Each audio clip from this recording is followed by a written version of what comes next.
안녕하세요. 글 읽어주는 작가 장창호의 다정한 문학 시간입니다. 오늘은 강세화 시인의 시 두 편을 골라봤습니다.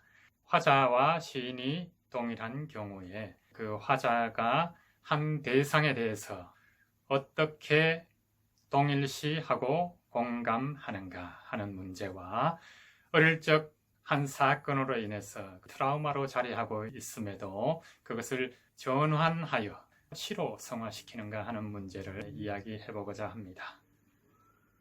불꽃 사랑. 나의 취미는 바람을 찾아 나서는 것이다. 눈치 보지 않고 바람이 지키는 불꽃을 넘보는 것이다. 사람들이 외면하고 지나쳐간 자리를 들여다보는 것이다.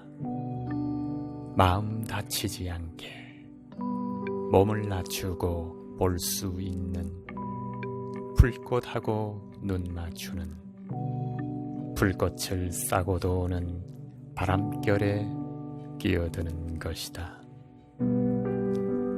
드높은 이름도 우뚝 솟은 나무도 아니고 오롯이 피어있는 불꽃을 두고 속정을 키우는 것이다. 불꽃이 피면 새겨듣는 이야기가 있고 서두르지 않는 여유가 있고 어여쁘고 다정하고 속이 넓은 품이 있다. 바람에 살랑대는 불꽃의 몸짓이 눈에 찬다.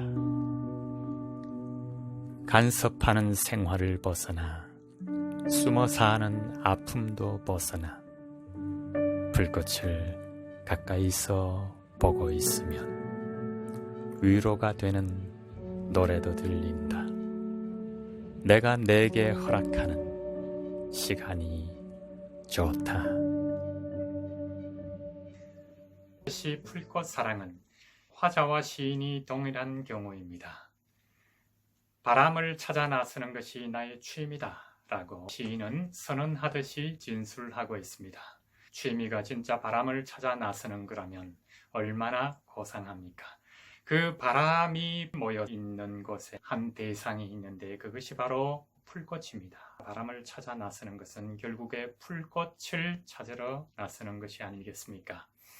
몸을 드러내지 않고 불꽃이 살아가는 생태가 어쩌면 현실 속에서 시인이라는 존재가 살아가는 모습과 흡사하게 여겨질 수도 있고 또 이 화자는 그렇게 이야기를 하고 있습니다. 살아가는 조건 혹은 처신하는 모습이랄까요? 그것이 동일하기 때문에 두 존재는 어느 들판에서 바람의 길을 따라서 만나게 되는 것입니다. 시인은 숨어 사는 불꽃을 보며 자신의 삶을 투영을 하기도 삶의 위안을 받기도 하는 걸 보면 사소하고 힘없어 보이는 존재에 대한 연민 같은 것이 발동한 심리적인 동정 상태에 이르는 것이죠. 과연 동정 상태에서 그 대상을 동일시해서 자신의 존재를 바라볼 수 있겠습니까? 저는 공감이라고 봅니다. 동정이 감정적으로 한 대상에 몰입하여 그것을 느끼는 것이라면 공감은 인지적으로도 함께 느끼는 것이죠. 자신의 처지와 불꽃의 존재에 대해서 공감한다는 뜻은 자신이 살고 있는 시인으로서의 존재를 공감하고 있다 이렇게 봐야 할 것입니다. 그래서 시인의 시어에서는 향긋한 풀냄새가 나는 게 아닌가 생각됩니다. 발광체를 위하여. 나의 목표는 빛이다. 한 길로 길이 빛나는 새날을 위해 똑딱똑딱 어둠을 일깨운다.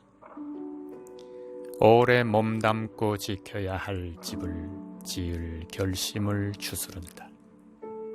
구석구석 달라붙은 거스러미를 망치로 벗겨내고 사포로 문지르는 작업을 기한도 없이 매달려서 빛을 연마하는 것이다.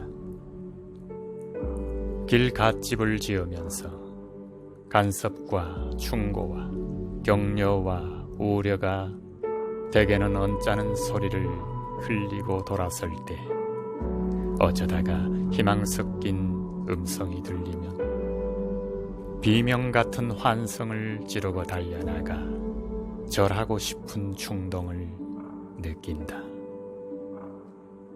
어둠이 익으면 빛을 낼 수 있겠지.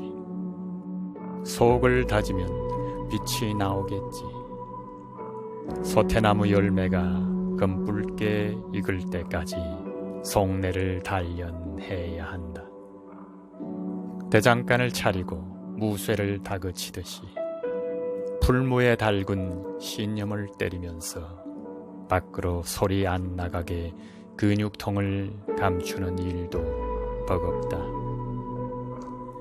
어린 시절 성냥불 놀이를 하고 이불에 오줌 싸서 소금 얻으러 갈 때 동트는 기운이 눈부시던 기억에 꽂혀서 내가 그런 발광체가 되는 꿈을 품은 지가 언제인가. 나의 목표는 빛이다. 기어이 빛의 주인이 되는 것이다. 두드리고 연마하여 나를 세운 빛깔을 보여주는 것이다. 다물고 있는 잎들이 일제히 열릴 때까지 의지를 보여주는 것이다. 두 번째 시, 발광체를 위하여. 이 시에는 어릴 적 오줌 사계로서의 키를 쓰고 이웃에 소금을 얻으러 다닌 그 경험, 지금은 시를 쓰면서 오히려 그 젖은 몸을 단련시켜서 언어로 승화시킨 경우라고 할 수 있습니다. 몸은 젖고 언어는 빛난다는 역설에 도달한 거죠. 구체적인 어릴 적 사건 현장으로 들어가 보면 시에서 나왔듯이 어릴 적 밤에 자면서 실수로 인해서 그의 요는 한껏 젖어 있습니다. 아랫도리도 젖었고요. 그것이 그냥 가볍게 숨길 수가 있는 노릇이 아닙니다. 그 집안에 노환이 있는 어른이 아니라면 아이가 저지른 일이 분명하기 때문에 이 빨랫줄에 무겁게 널린 요 혹은 이불이 햇빛을 보고 말리고 있는 것을 보면 이웃에서 담론으로 충분히 알 수 있는 거죠. 저 개구쟁이가 아주 오줌을 싸느냐 하고 이렇게 입소문이 날 수도 있습니다. 그러니 지혜롭게도 키를 뒤집어 쓰고 이웃의 격려로 아이가 실수를 더는 하지 않게끔 교육적인 효과로 행했을 것입니다. 하지만 그 일을 직접 당해본 주인공으로서는 수치심이 발동하여 어쩔 줄 몰라 하게 되는 것입니다만 시인의 경우에는 그 젖은 몸이 당시로부터 성인이 된 지금까지 심적인 트라우마 아니겠습니까? 그 젖은 몸이 드디어 깎고 다듬고 담금질을 해서 개똥벌레의 꽁지에서 불빛을 뿜어내는 것처럼 이 자신은 시를 쓰는 완전히 그 몸에서 빛을 뿜어내는 존재가 되고 싶다는 거죠. 전환, 트랜스포머 그런 SF 영화가 아닌 실제 존재로서 그 빛을 뿜어내고 싶다. 발광체가 되고 싶다. 저는 이 식구를 읽었을 때 깜짝 놀랐습니다. 결국에 몸에서 빛을 뿜는 존재가 되고 싶다. 이 말은 무엇이겠습니까? 시인의 몸이란 것은 시어라고 할 수도 있지 않겠습니까? 그렇다면 강세화 시인은 큰 욕심을 갖고 있는데 어떻게 보면 원죄일 수도 있는 인간으로서의 탈을 벗고 그것을 승화시킨다. 뭘로? 신적인 존재를 가히 혁명적인 변신을 꿈꾼다고 생각해야 될 것입니다. 그렇다면 강세화 시인의 욕망은 시인으로서의 삶에서 그 존재가 밤하늘의 별처럼 빛나고 싶다. 이런 욕망을 시에 깔아놓은 게 아닌가. 어쨌거나 트라우마를 전환해서 그것을 승화시킨다는 점에서 시인의 욕망은 충분히 가당한 일이다 생각해 봅니다. 강세화 시인과 술자리를 같이 한 적이 있습니다. 근데 소주를 즐겨 마시는 시인과 마주하며 이야기를 하다 보면 반짝반짝하는 그의 눈에서는 그것이 몸에서 발산하는 내적으로 뿜어서 눈동자를 통해서 나오는 그 발광이야말로 시어로서의 발광이 아닌가. 그러니 강세화 시인은 이미 발광체인 것입니다. 시인의 행마법이란 작은 대상들을 속속들이 들여다보며 어루만지고 그것과 함께 동일시된 자신을 추어 올려서 하늘을 우러러 시를 연마하는 삶으로 기어이 별이 되겠다는 시인의 강한 의지를 드러내고 있다. 이렇게 봅니다.